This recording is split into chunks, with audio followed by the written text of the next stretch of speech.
నమస్తే, welcome to స్వతంత్ర. నేను మురళి. ముందుగా హెడ్లైన్స్ చూద్దాం.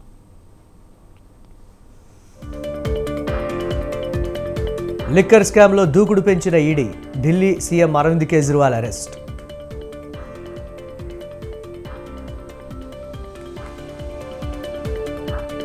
తెలంగాణ కాంగ్రెస్ ఎంపీ అభ్యర్థుల రెండో జాబితా విడుదల. సికింద్రాబాద్ నుంచి దానం, మల్కాజ్గిరి నుంచి సునీత మహేందర్ రెడ్డి.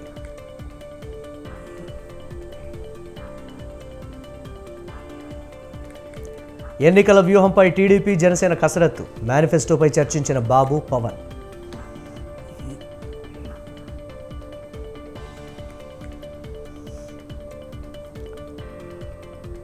చంద్రబాబు అంటేనే దోపిడీ, అవినీతిని వ్యవస్థీకృతం చేశాడన్న సజ్జల.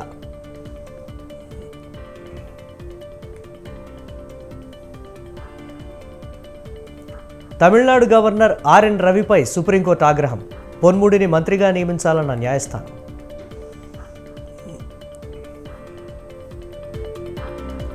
సిఎస్కే కెప్టెన్సీ బాధ్యతల నుంచి తప్పుకున్న ధోని, కొత్త కెప్టెన్గా రుతురాజ్ గైక్వాడ్.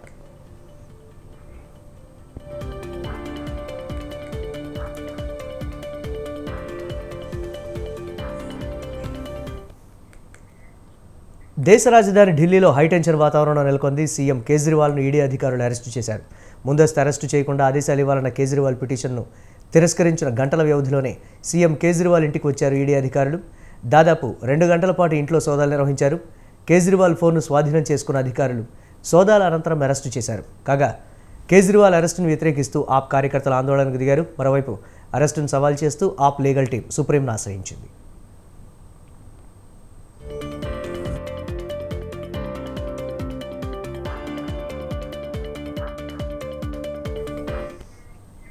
ఇప్పటికే లిక్కర్ స్కామ్ కేసులో ఈడీ కేజ్రీవాల్కు 9 సార్లు నోటీసులు జారీ చేసింది. అయినా కేజ్రీవాల్ విచారణకు హాజరు కాలేదు. ఈ నేపథ్యంలో తనను అరెస్టు చేయకుండా ఆదేశాలు ఇవ్వాలంటూ కోర్టును ఆశ్రయించిన ప్రయోజనం లేకపోయింది.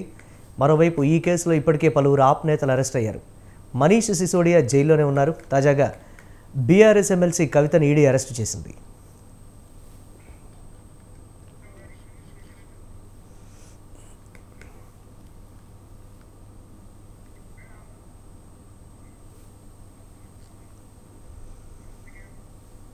రాబోయే ఎన్నికల్లో గెలిపే లక్ష్యంగా టీడీపీ, జనసేన, బీజేపీ కూటమి పావులు కదుపుతోంది. ఎలాగైనా జగన్ నేతృత్వంలోని ప్రభుత్వాన్ని గద్దె దింపాలన్న లక్ష్యంతో ముందు కదులుతోంది. ఇందులో భాగంగా టీడీపీ అధినేత చంద్రబాబుతో జనసేనాని పవన్ కళ్యాణ్ భేటీ అయ్యారు. హైదరాబాద్లోని చంద్రబాబు నివాసంలో ఇద్దరూ సమావేశమయ్యారు. ఏపీ ఎన్నికల్లో అనుసరించాల్సిన వ్యూహం, ఎంపీ అభ్యర్థుల ఎంపికపై చర్చించారు. సీట్ల సర్దుబాటుపైన ఇద్దరు నేతలు చర్చించారు.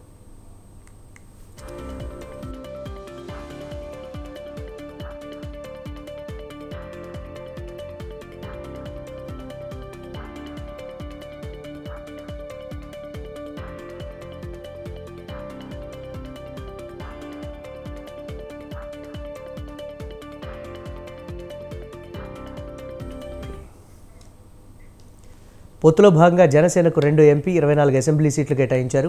ఎంపీ స్థానాల విషయంలో ఎలాంటి ఇబ్బంది లేకున్నా తమ పార్టీకి కేటాయించిన అసెంబ్లీ స్థానాల విషయంలోనే కొన్ని మార్పులు చేర్పులు కావాలని పవన్ కళ్యాణ్ అడిగినట్లు తెలుస్తోంది.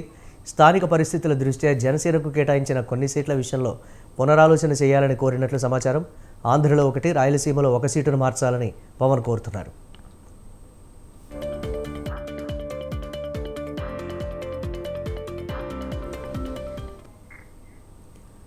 ఇక ఎన్నికల్లో గెలిపే లక్ష్యంగా పనిచేయాలని ఇరువురు నిర్ణయించుకున్నారు. పొత్తులో భాగంగా కేటాయించిన కొన్ని స్థానాల్లో 3 పార్టీల కార్యకర్తల నడుమ సమన్వయం కుదిరేలా చూడాలని చర్చించారు. అసంతృప్తులతో సమావేశమై భవిష్యత్తులో వారికి పదవులు ఇవ్వడం, సముచిత స్థానం కల్పించేలా, భరోసా కల్పించేలా మాట్లాడాలని నిర్ణయించారు.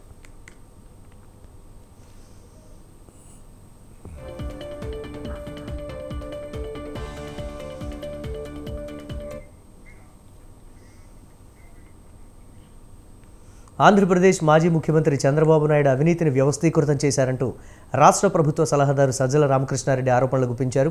చంద్రబాబు నాయుడు పేరు చెప్పగానే మొదట గుర్తుకు వచ్చేది అవినీతి అన్నారు. చంద్రబాబు నాయుడు సర్కారు నిధులను పక్కదారి పట్టించారని సజ్జల రామకృష్ణారెడ్డి విమర్శలు గుప్పించారు. బీజేపీ, కాంగ్రెస్ దేశంలో కొట్టుకుంటున్నాయని అన్నారు. ఏపీలో మాత్రం కాంగ్రెస్, బీజేపీ కలిసి చంద్రబాబును సీఎం చేయాలని ప్రయత్నాలు చేస్తున్నాయని ఆరోపించారు. రాజకీయం అంటే దోపిడీ అని బాబు నిరూపించారని చెప్పారు. పుట్టు వచ్చేది ఏదన్నా ఉంటే ఫస్ట్ వచ్చేది ఇది.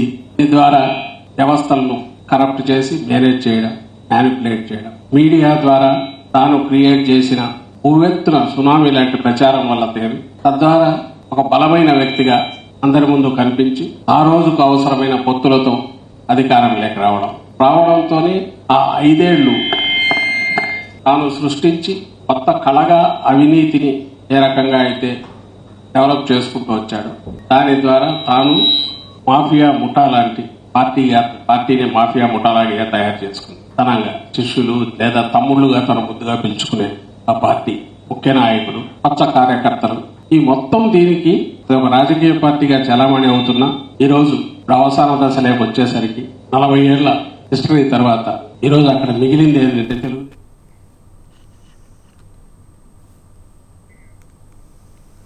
ఏపీసీసీ అధ్యక్షురాలు వైఎస్ షర్మిల అధికార పార్టీపై కీలక వ్యాఖ్యలు చేశారు. సజ్జల రాష్ట్రంలో ప్రజల సమస్యల గురించి సమాధానం చెప్పాలన్నారు. వైసీపీని ఇంటికి పంపేందుకు ప్రజలు సిద్ధంగా ఉన్నారని అన్నారు. విశాఖ ఉక్కు ప్రైవేటీకరణకు కాంగ్రెస్ అంగీకరించదన్నారు షర్మిల.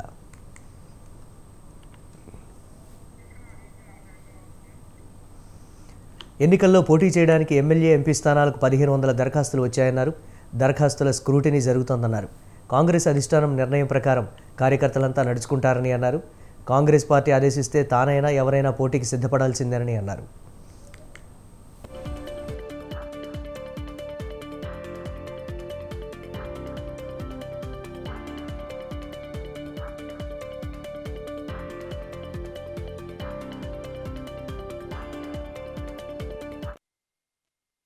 ఆదేశిస్తే నేనైనా, రఘువీరారెడ్డి అంకుల్ అయినా, పల్లంరాజు గారైనా ఎవరైనా పోటీకి సిద్ధం కావాల్సిందే. సో మీరు పోటీకి సిద్ధమే? కాంగ్రెస్ పార్టీ ఆదేశిస్తే ఎవరైనా పోటీకి సిద్ధమే. మాలో కాంగ్రెస్ పార్టీ కుటుంబంలో ఉన్న ఎవరైనా సిద్ధమే. మేడం సజ్జల గారు కామెంట్ చేశారు మన రేవంత్ రెడ్డి చేసిన వ్యాఖ్యల మీద. రేవంత్ రెడ్డి కానీ షర్మిల కానీ పగటి కళ్ళకు అంటున్నారు, రాత్రి కళ్ళకు అంటున్నారు, అవి నిజమయ్యే కళ్ళ కాదని ఒక కామెంట్ చేశారు. ముఖ్యమంత్రి గురించి మీరు ముఖ్యమంత్రి సజ్జల గారు సమాధానం చెప్పాల్సింది రాష్ట్రంలోని సమస్యల గురించి. సజ్జల గారు సమాధానం చెప్పాల్సింది రేవంత్ రెడ్డి గారు అక్కడ ఎందుకు వచ్చారు, ఏం మాట్లాడారు అన్న విషయం గురించి. మేము ఏ కలలు కంటున్నామో పక్కన పెట్టండి, మీరు ఏ కలలు కంటున్నారో ప్రజలందరూ గమనిస్తున్నారు. మిమ్మల్ని ఇంటికి పంపడానికి ప్రజలందరూ సిద్ధంగా ఉన్నారు. సజ్జల గారు మళ్ళీ చెప్తున్నాం, విశాఖపట్నం ప్రైవేటైజేషన్కు కాంగ్రెస్ పార్టీ ఒప్పుకోదు. కాంగ్రెస్ పార్టీ ఈరోజు విశాఖపట్నం కోసమైనా, ప్రత్యేక హోదా కోసమైనా, పోలవరం కోసమైనా, రాజధాని కోసమైనా, కడప స్టీల్ ఫ్యాక్టరీ కోసమైనా, ఇలా ఏపీ రీఆర్గనైజేషన్ యాక్ట్లో ఉన్న ఆంధ్ర రాష్ట్రానికి చెందిన హక్కులన్నిటి కోసం కొట్లాడుతున్న ఏకైక పార్టీ కాంగ్రెస్ పార్టీ. తమ అధినేత చంద్రబాబు ఆదేశాల మేరకు పనిచేయడమే తనకు తెలుసని మాజీ ఎమ్మెల్యే బోడిప్రసాద్ అన్నారు. పనిచేయడం చేతకాని వాళ్లు తనపై తప్పుడు ప్రచారం చేస్తున్నారని విమర్శించారు. కొడాలి నాని, వల్లభనేని వంశీలతో తనకు ఎలాంటి సంబంధాలు లేవని, ఈ విషయాన్ని తన పిల్లల మీద ప్రమాణం చేసి చెప్తున్నారని అన్నారు. టీడీపీ కార్యాలయంపై పట్టాభిపై దాడులకు ప్రయత్నాలు చేస్తున్నారనే విషయాన్ని తాను ముందే చెప్పారని కొడాలి నాని, వల్లభనేని వంశీలతో తనకు సత్సంబంధాలుంటే తాను ఎందుకు చెప్తారని ప్రశ్నించారు. కొంతమంది పార్టీ కోసం పనిచేయడం తెలవదు, ఏదో ఒక విధంగా ఎదుటి వాడి మీద బురద చల్లి లబ్ధి పొందాలనే ఆలోచన తప్పితే. నేను ఛాలెంజ్ చేస్తున్నా, మీకు దమ్ము ధైర్యం ఉంటే ప్రజల్లోకి వచ్చి పనిచేసే దాని మీద పోటీ పడదాం గాని ఈ విధంగా ఎదుటి వ్యక్తి మీద. నిజాయితీ ఉంది కాబట్టి నేను కోపంతో మాట్లాడుతున్నా. వంశీతోటి, కొడాలి నానితోటి నాకు సంబంధాలా? మీరు ఎవరైతే మాట్లాడుతా ఉన్నారో మీకు సంబంధాలు ఉండుంటాయి గానీ నాకైతే సంబంధాలు లేవు. ఇదే మీడియా సాక్షిగా కొమ్మారెడ్డి పటాభి గారి మీద దాడి జరిగితే అంతకుముందు 6 రోజుల ముందే మీకు కుట్రలు జరుగుతా ఉన్నాయి. వంశీ గారు, నాని నీ మీద కుట్రలు చేస్తా ఉన్నారు, నీ మీద దాడి జరగబోతా ఉంది అని చెప్పేసి పార్టీ కార్యాలయానికి అలాగే పట్టాభి గారికి కూడా చెప్పడం జరిగింది. పట్టాభికి పార్టీ కార్యాలయానికి చెప్తానా? అక్కడ ఉన్న కొంతమంది నాతో పనిచేసే వ్యక్తులు కొంతమంది అక్కడ ఆ జరిగిన సమావేశంలో ఉండబట్టి నాకు సమాచారాన్ని ఇవ్వబట్టి నేను చెప్పగలిగా. ఈ రోజు ఏం చేతకాని ఎదవలు కొంతమంది పార్టీ కోసం పనిచేయడం తెలవదు, ఏదో ఒక విధంగా ఎదుటి వాడి మీద బురద చల్లి లబ్ధి పొందాలనే ఆలోచన తప్పితే. నేను ఛాలెంజ్ చేస్తున్నా, మీకు దమ్ము ధైర్యం ఉంటే ప్రజల్లోకి వచ్చి పనిచేసే దాని మీద పోటీ పడదాం గాని ఈ విధంగా ఎదుటి వ్యక్తి మీద. నిజాయితీ ఉంది కాబట్టి నేను కోపంతో మాట్లాడుతున్నా. వంశీతోటి, కొడాలి నానితో. రాజకీయ వర్గాలు ఎంతో ఉత్కంఠగా ఎదురుచూస్తున్న తెలంగాణ కాంగ్రెస్ ఎంపీ అభ్యర్థుల కీలక జాబితా వచ్చేసింది. దేశవ్యాప్తంగా మొత్తం 57 మందితో కాంగ్రెస్ లోక్సభ అభ్యర్థుల మూడో జాబితాను విడుదల చేయగా తెలంగాణలోని మరో 5 స్థానాలకు అభ్యర్థులను హస్తం పార్టీ ప్రకటించింది. చేవెళ్ల పార్లమెంట్ అభ్యర్థిగా రంజిత్ రెడ్డి, నాగర్ కర్నూలు అభ్యర్థిగా మల్లు రవి, మల్కాజ్గిరి అభ్యర్థిగా సునీత మహేందర్ రెడ్డి, పెద్దపల్లి అభ్యర్థిగా గడ్డం వంశీ, సికింద్రాబాద్ అభ్యర్థిగా దానం నాగేందర్ పేర్లను ప్రకటించింది.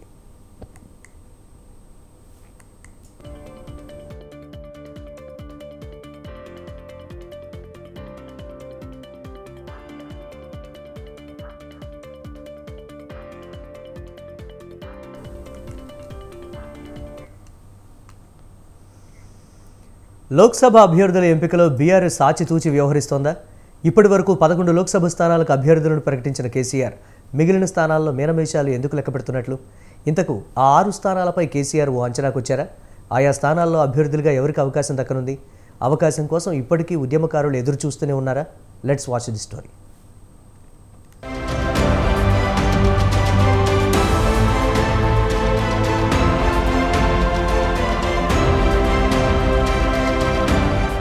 రానున్న లోక్సభ ఎన్నికలపై బీఆర్ఎస్ పార్టీ స్పెషల్ ఫోకస్ పెట్టింది.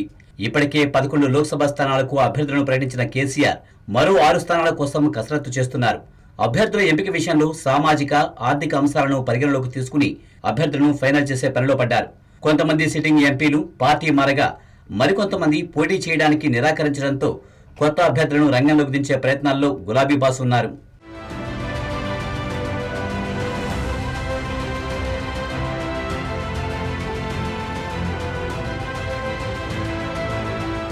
గులాబీ పార్టీ అభ్యర్థులను ఎంపిక చేయాల్సిన స్థానాల్లో సికింద్రాబాద్, హైదరాబాద్, నాగర్ కర్నూల్, నల్గొండ, భువనగిరి, మెదక్ లోక్సభ స్థానాలున్నాయి. హైదరాబాద్ లోక్సభ స్థానంలో బీఆర్ఎస్ పార్టీ కేవలం నామమాత్రపు పోటీకే పరిమితమవుతూ వస్తోంది.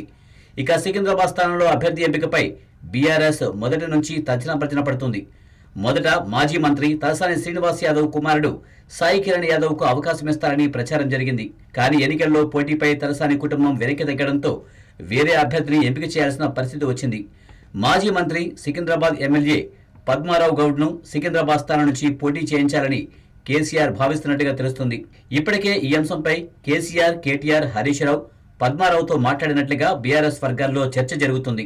పద్మారావు గౌడ్ సైతం తన కుమారుడికి ఎంపీ అభ్యర్థిగా అవకాశం ఇవ్వాలని కోరగా పద్మారావు అయితేనే బీజేపీ, కాంగ్రెస్ పార్టీలను ఎదుర్కోగలుగుతారని కేసీఆర్ భావిస్తున్నారట. అన్ని అంశాలను బేరేజీ వేసుకున్న తర్వాతనే పద్మారావు ఎంపిక జరిగిందని బీఆర్ఎస్ పార్టీలో టాక్ నడుస్తుంది.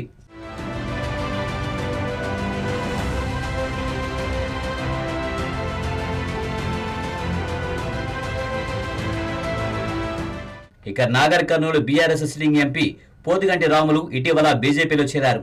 దీంతో రాములు కుమారుడు భరత్ కు బీజేపీ లోక్సభ టికెట్ ఇచ్చింది. బీఆర్ఎస్ పార్టీ తరపున మాజీ ఐపీఎస్ అధికారి ఆర్ఎస్ ప్రవీణ్ కుమార్ నాగర్ కర్నూలు లోక్సభ స్థానం నుంచి బరిలోకి నిలిచే అవకాశం ఉంది. RS Praveen Kumar BRS, BSP పొత్తులో భాగంగా పోటీ చేయాలని అనుకున్నప్పటికీ బీఎస్పీ అధిష్టానం పొత్తుకు నిరాకరించింది. దీంతో ఆర్ఎస్ ప్రవీణ్ కుమార్ బీఆర్ఎస్ పార్టీలో చేరారు. ఇక బీఆర్ఎస్ అధినేత కేసీఆర్ సొంత జిల్లా మెదక్ స్థానానికి ఇప్పటి వరకు అభ్యర్థిని ప్రకటించలేదు. సిట్టింగ్ ఎంపీగా ఉన్న కొత్త ప్రభాకర్ రెడ్డి దుబ్బాక నుండి ఎమ్మెల్యేగా ఎన్నికయ్యారు. దీంతో మెదక్ స్థానానికి గజ్వేల్ నియోజకవర్గానికి చెందిన ఒంటేరు ప్రతాప్ రెడ్డి, మెదక్ మాజీ ఎమ్మెల్యే పద్మా దేవేందర్ రెడ్డి పేర్లు వినిపిస్తున్నాయి.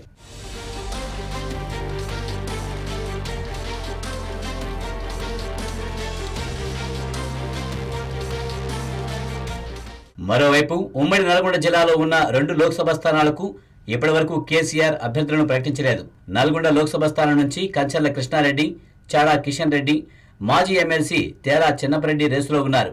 భువనగిరి స్థానం నుంచి జిట్టా బాలకృష్ణారెడ్డి, మాజీ ఎమ్మెల్యే బూడిద భిక్ష్మయ్య గౌడ్, దూదిమెట్ల బాలరాజు యాదవ్, చెరుకు సుధాకర్ రేసులో ఉన్నారు. వీరిలో ఒకరికి భువనగిరి నుంచి అవకాశం దక్కే ఛాన్స్ ఉంది. నల్గొండ, భువనగిరి స్థానాల నుండి శాసనమండలి చైర్మన్ గుత్తా సుఖేందర్ రెడ్డి కుమారుడు గుత్తా అమిత్ రెడ్డి ఎన్నికలలో పోటీ చేయాలని అనుకున్నప్పటికీ మాజీ మంత్రి జగదీష్ రెడ్డి వర్గం పూర్తి స్థాయిలో సహకారం అందించడం లేదని ఆరోపిస్తూ పోటీ నుంచి తప్పుకున్నారు.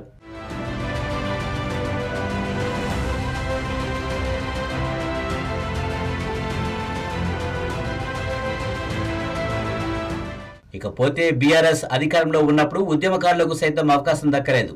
ఇప్పుడు అధికారం కోల్పోయిన తర్వాతనైనా లోక్సభ ఎన్నికల్లో తమకు అవకాశం ఇవ్వకుండా మళ్లీ ఆర్థిక అంశాలను తెరపైకి తీసుకువస్తున్నారన్న చర్చ జరుగుతుంది. ఇప్పటికైనా ఉద్యమకారులకు అవకాశం ఇస్తే పార్టీకి మేలు జరుగుతుందన్న వాదన ఉద్యమకారుల నాటి నేతల నుంచి వినిపిస్తుంది.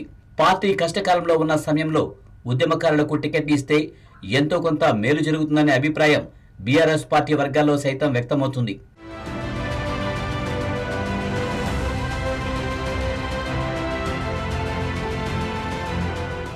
ఇప్పటికే ప్రకటించిన 11 మంది అభ్యర్థుల్లో నామినేషన్ల ప్రక్రియ నాటికి కొంతమంది పార్టీ మారుతారనే ప్రచారం జరుగుతుంది. ఇక మిగిలిన 6 లోక్సభ స్థానాల్లో బీఆర్ఎస్ అధినేత కేసీఆర్ ఎవరికి టికెట్ కేటాయిస్తారో చూడాలి.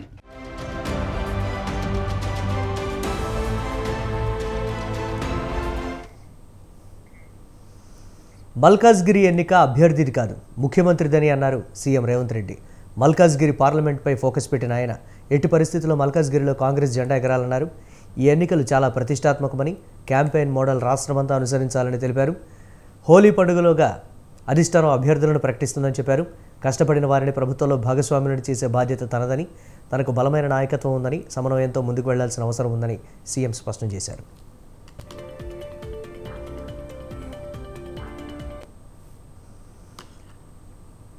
ధరణి ద్వారా జరిగిన అక్రమాలన్నింటినీ ఆధారాలతో సహా బయటపెట్టి శ్వేతపత్రం విడుదల చేస్తామని రాష్ట్ర రెవెన్యూ సమాచార శాఖల మంత్రి పొంగులేటి శ్రీనివాసరెడ్డి తెలిపారు.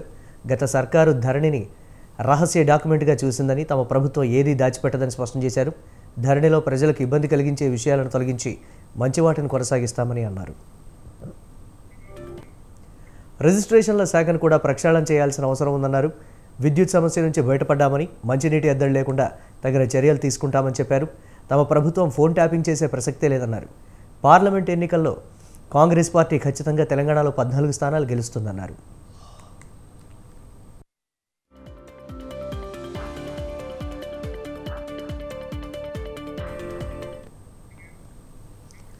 ఎన్నికలు సమీపిస్తున్న తరుణంలో ఆంధ్రప్రదేశ్ రాష్ట్రంలో హింసాత్మక ఘటనలపై ఎన్నికల కమిషన్ సీరియస్ అయింది.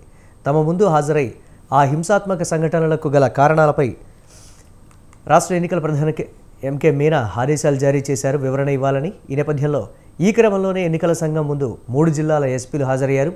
ప్రకాశం, నంద్యాల, పల్నాడు ఎస్పీలను తన వద్దకు వచ్చి వివరణ ఇవ్వాల్సిందిగా రాష్ట్ర ఎన్నికల ప్రధానాధికారి ఎంకే మీనా ఆదేశించిన సంగతి తెలిసింది. సీఈఓ ముఖేష్ కుమార్ మీనా ఎదుట ఎస్పీలు రఘువీరారెడ్డి, పరమేశ్వర్ రెడ్డి, రవిశంకర్ రెడ్డిలు హాజరయ్యారు.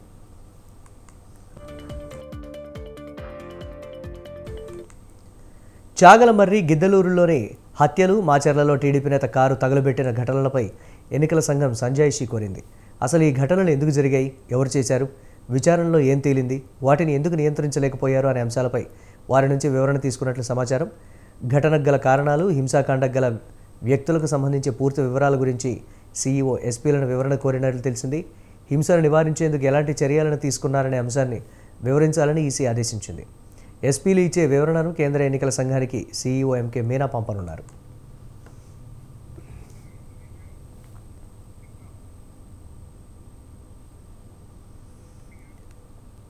ప్రధానమంత్రి నరేంద్ర మోదీ పాల్గొన్న సభలో భద్రతా వైఫల్యంపై కేంద్ర ఎన్నికల సంఘం సీరియస్ అయింది. దీనిపై నివేదిక ఇవ్వాలని ఆంధ్రప్రదేశ్ రాష్ట్ర ప్రధాన ఎన్నికల అధికారి ముఖేష్ కుమార్ మీనాను కోరింది. త్వరగా విచారణ పూర్తి చేసి నివేదిక ఇవ్వాలని ఆదేశాలు జారీ చేసింది. మార్చి 17న చిలకలూరుపేట సమీపంలోని బొప్పూడిలో బీజేపీ, టీడీపీ, జనసేన కూటమి ఆధ్వర్యంలో నిర్వహించిన ప్రజాగళం సభలో ప్రధాని మోదీ ముఖ్య అతిథిగా పాల్గొన్నారు.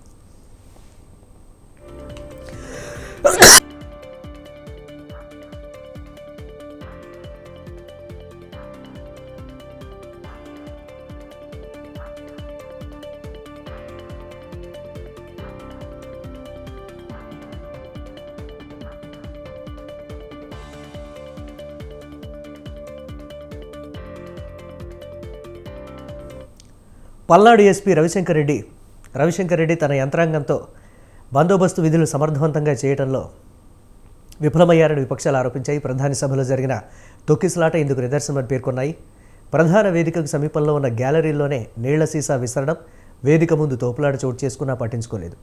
వీవీఐపీ మీడియా గ్యాలరీలోకి కార్యకర్తలు చొచ్చుకువచ్చి తోపులాటకు దిగిన పోలీసులు ప్రేక్షక పాత్రకే పరిమితమయ్యారు. పోలీసుల వైఫల్యంపై ఫిర్యాదులు అందడంతో కేంద్ర ఎన్నికల సంఘం స్పందించింది.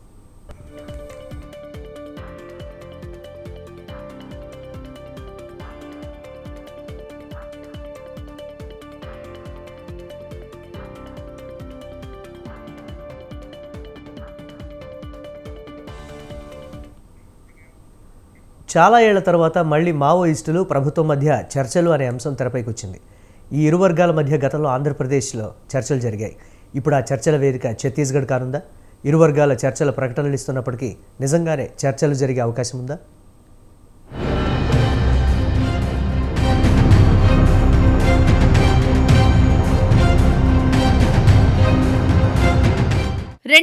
లో ఆంధ్రప్రదేశ్లో వైఎస్ రాజశేఖర రెడ్డి అధికారంలోకి రాగానే నక్సలైట్లతో చర్చలు జరిపారు. కొంతకాలం హైదరాబాద్లో ఇరు వర్గాల మధ్య చర్చలు జరిపినప్పటికీ అనంతర కాలంలో చర్చలు విఫలమయ్యాయి. నక్సలైట్లపై పోలీసుల దాడులు తీవ్రమవడం, అనేక మంది నక్సలైట్లను చంపేసిన నేపథ్యంలో మావోయిస్టు పార్టీ తెలంగాణలోనూ పూర్తిగా ఖాళీ చేసింది. అనంతరం ఛత్తీస్గఢ్, ఏఓబీ, ఒడిశా, జార్ఖండ్, బీహార్ ప్రాంతాల్లో ఆ పార్టీ ఉద్యమాన్ని కొనసాగిస్తోంది. ఛత్తీస్గఢ్ లో మావోయిస్టుల ఉద్యమం తీవ్రంగా ఉండడం, వాళ్లను అణచివేయడానికి పారామిలిటరీ దళాలు గ్రామాలపై ప్రజలపై దాడులు చేయడం, అరెస్టులు, హత్యలు, ఇలా ఛత్తీస్గఢ్ రాష్ట్రమంతా అల్లకల్లోలంగా తయారైంది. పోలీసులను, నక్సలైట్లనే కాక ఆదివాసీలను కూడా చంపేస్తున్నారనే ఆరోపణలు ప్రతిరోజు వినిపిస్తున్నాయి.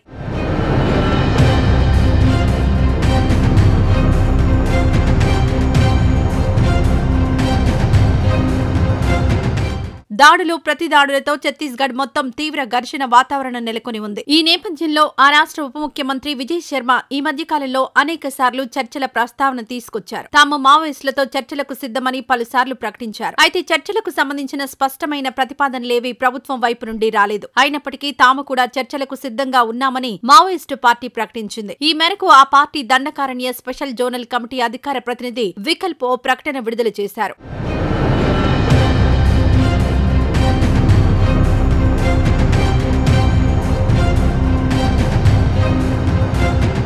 ఛత్తీస్గఢ్ మొత్తం సీఆర్పీఎఫ్ దళాలతో నింపేశారని, తాము ప్రభుత్వంతో చర్చలకు రావాలంటే ముందుగా సాయుధ బలగాలన్నింటినీ 6 నెలల పాటు బారక్లకు పరిమితం చేయాలని, కొత్త క్యాంపులను ఏర్పాటు చేయడం ఆపాలని వికల్ప్ డిమాండ్ చేశారు.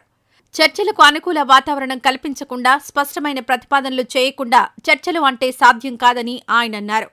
బూటకపు ఎన్కౌంటర్లను, ఆదివాసులను హత్య చేయడం ఆపేయాలని ఆయన డిమాండ్ చేశారు.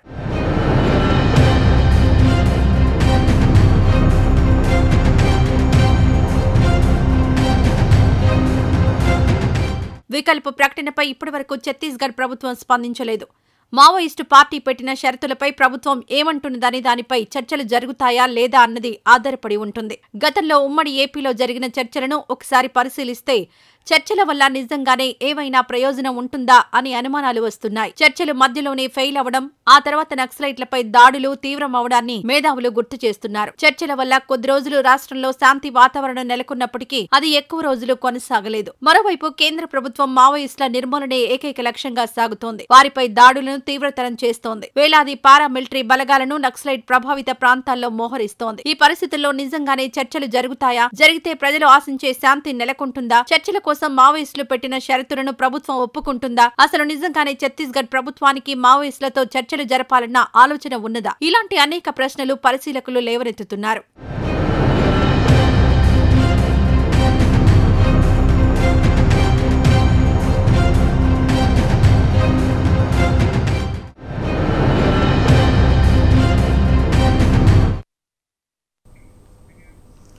భారతదేశంలో ప్రజాస్వామ్యం మేడిపండు లాంటిదని కాంగ్రెస్ నాయకుడు రాహుల్ గాంధీ దుమ్మెత్తిపోశారు. ప్రపంచంలో అతిపెద్ద ప్రజాస్వామిక వ్యవస్థ అని గొప్పలు చెప్పుకుంటున్న నిజానికి మన దేశంలో ప్రజాస్వామ్యం అనేది ఒట్టి మాట అన్నారు ఆయన. బీజేపీ ముసుగులో అసుర శక్తులతో ప్రస్తుతం కాంగ్రెస్ పోరాటం సాగిస్తోందని రాహుల్ గాంధీ ఆవేదనతో అన్నారు. ఫిబ్రవరిలో కాంగ్రెస్ పార్టీకి చెందిన 4 ప్రధాన అకౌంట్ల నుంచి దాదాపు 210 కోట్ల రూపాయలను ఆదాయ పన్ను శాఖ సీజ్ చేసింది.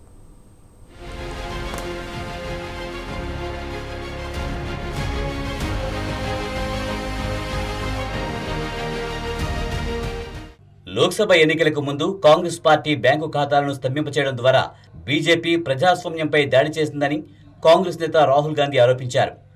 కాంగ్రెస్ పార్టీ ఆర్థికంగా కుదేలైందని, పార్టీ నేతలకు రైలు టికెట్ కొని ప్రచారానికి పంపే పరిస్థితులు లేదని ఆరోపించారు.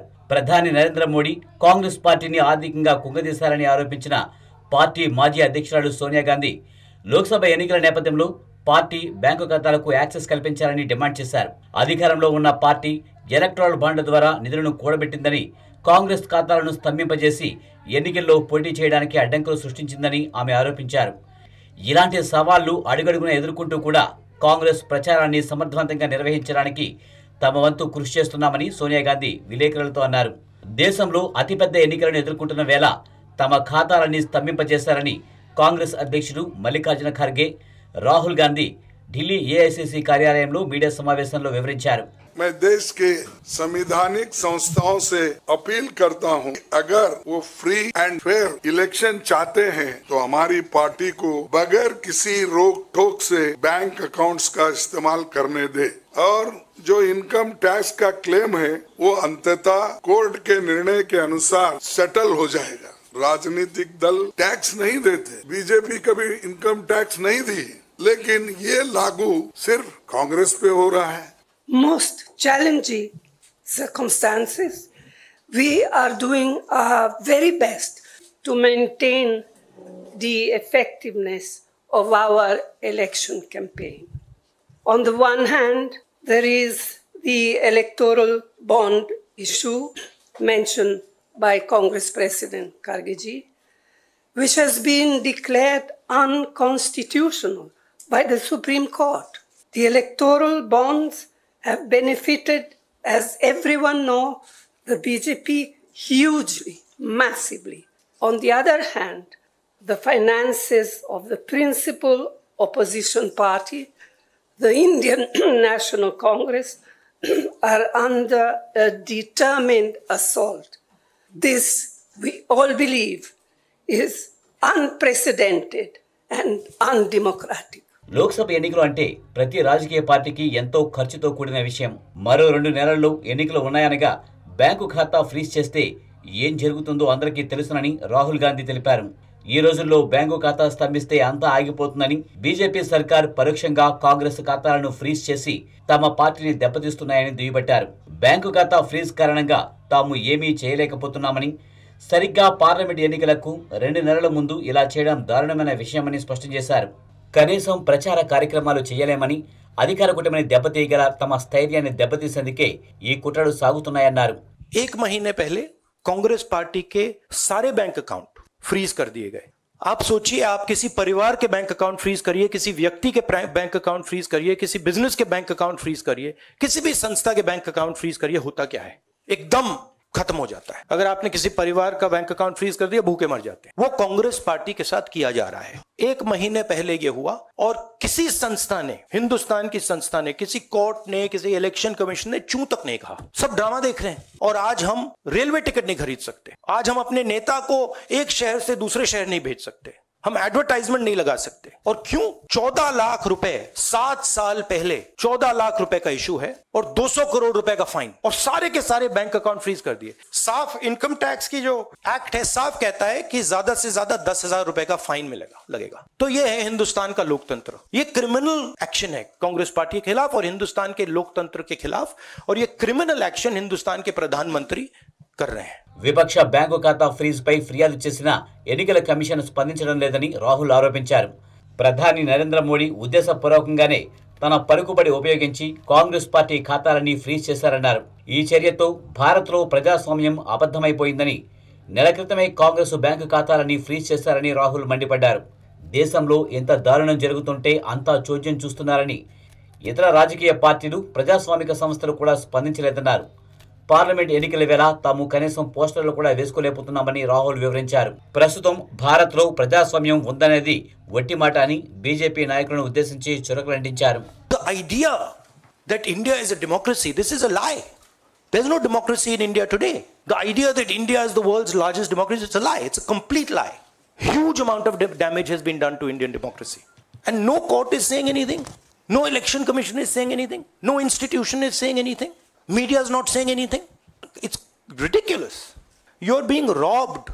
और ये कहना कि हिंदुस्तान दुनिया की सबसे बड़ी डेमोक्रेसी झूठ है. यहाँ कोई डेमोक्रेसी नहीं है. बिगेस्ट ऑपोजिशन पार्टी का आपने बैंक अकाउंट बंद कर दिया. ఆదాయపు పన్ను రిటర్న్లు జాప్యం జరిగిందన్న చిన్న కారణంపై దాదాపు 30 ఏళ్ల క్రితం సీతారాం కేసరి ఏఐసీసీ అధ్యక్షుడిగా ఉన్న కాలంలో జరిగిన అంశాలపై ఇప్పుడు నోటీసులు ఇచ్చారని, చిన్న చిన్న లోపాలను అడ్డం పెట్టుకుని తీవ్రమైన చర్యలు చేపడుతున్నారని, ఇలాంటి చర్యలు కొనసాగితే ప్రజాస్వామ్యం బతకడం కష్టమన్నారు. ఇది కాంగ్రెస్ ఖాతాలను స్తంభింపచేయడమే కాదు, దేశ ప్రజాస్వామ్యాన్ని స్తంభింపచేయడం అంటూ కోర్టులు, ఎన్నికల కమిషన్, ఇతర వ్యవస్థలు ఉండి ఏం లాభమని రాహుల్ గాంధీ ఆవేదనతో అన్నారు. అధికారంలో ఉన్న వారికి రాజ్యాంగ సంస్థలపై ప్రత్యక్షంగా పరోక్షంగా నియంత్రణ ఉండకూడదని, అధికారంలో ఉన్న వారికి వనరులపై గుత్తాధిపత్యం ఉండకూడదని ఆయన అన్నారు. That is why we are going to the people directly. We are appealing to the people. We are appealing to the people to save the democracy. We are going to the people of the country. Come what may, we will fight it out. Lok Sabha ఎన్నికల నేపథ్యంలో party ఖాతాలను స్తంభింపచేయడంపై కాంగ్రెస్ నేతలు విలేకరుల సమావేశం నిర్వహించిన అనంతరం ఆ party ప్రధాన కార్యదర్శి కేసీ వేణుగోపాల్ మాట్లాడుతూ ప్రజాస్వామ్యాన్ని కాపాడాలని ప్రజలకు విజ్ఞప్తి చేస్తున్నాం. ఏది ఏమైనా సరే పోరాడి తీరతామన్నారు.